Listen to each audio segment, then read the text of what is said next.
the most recent daily dilemma that I've answered asked, when does social work get easier?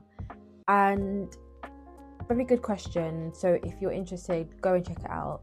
But I thought that I would come on and just talk about what has been my hardest year in my social work career. And my hardest year was probably year 3.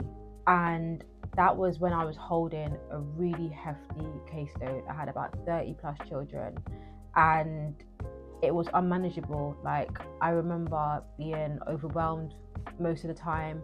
I remember feeling stressed. I remember just not having any time for myself. And one of the ways in which I had to try and overcome that was thinking long and hard about what I was doing and whether I wanted that to continue.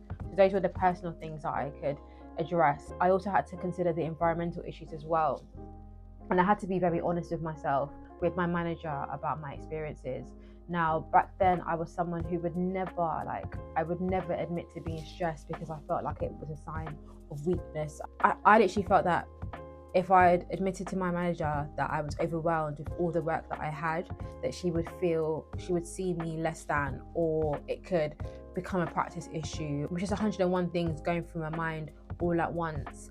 And I had to really be honest with her about what I was experiencing, and the fact that it wasn't safe and I wasn't happy with what was happening. So yeah, that's probably been the hardest year for me. There've been hard years since then.